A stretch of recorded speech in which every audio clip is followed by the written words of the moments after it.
नमस्कार, न्यूज 18 के digital platform पे आप मुझे देख रहे हैं और मैं हूं आपके साथ में मनदीप। मिथिला की सुप्रसिद्ध लोक गायिका मैथिली ठाकुर इस बार बिहार विधानसभा का चुनाव लड़ सकती हैं।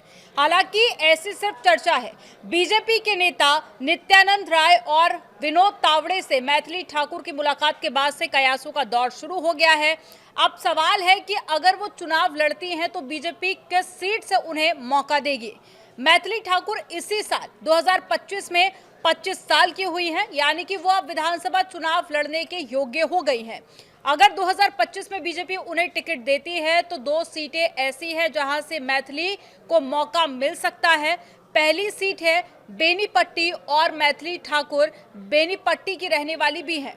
बेनीपट्टी सीट जाति के हिसाब से ब्राह्मणों के लिए गढ़ माना जाता है। यहां से चुनाव में जीतने या फिर हारने वाले ब्राह्मण जाति से ही रहे हैं।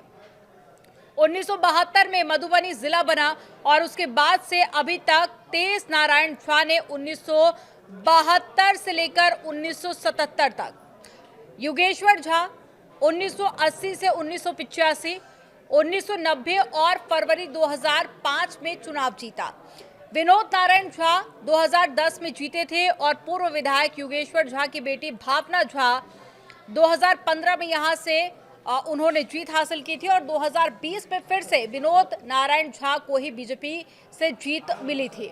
अब चर्चा है कि अगर मैथिली ठाकुर को बेनीपट्टी से मौका मिला तो उन्हें दरभंगा जिले की अलीनगर सीट से टिकट दिया जा सकता है।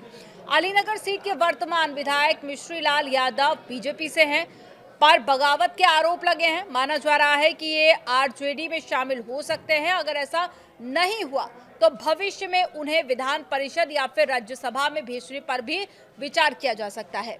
ऐसे में ये सीट मैथिली को मिल सकती है। अब चर्चाएं बहुत ज्यादा तेज हैं। तो वहीं दूसरी तरफ ये भी खबर है कि मैथिली ठाकुर को बीजेपी आगामी चुनाव में स्टार प्रचारक के रूप में उतार सकती है और मैथिली ठाकुर के चुनाव लड़ने से बीजेपी को दरभंगा और मधुबनी जिले की और सीटों पर फायदा मिल सकता है, क्योंकि मैथिली की लोकप्रियता बिहार और उत्तर प्रदेश के अलावा और भी कई अब ऐसे राज्य हैं जहां पर बहुत ज्यादा है, जिसका फायदा भारतीय जनता पार्टी को मिलने की उम्मीद है।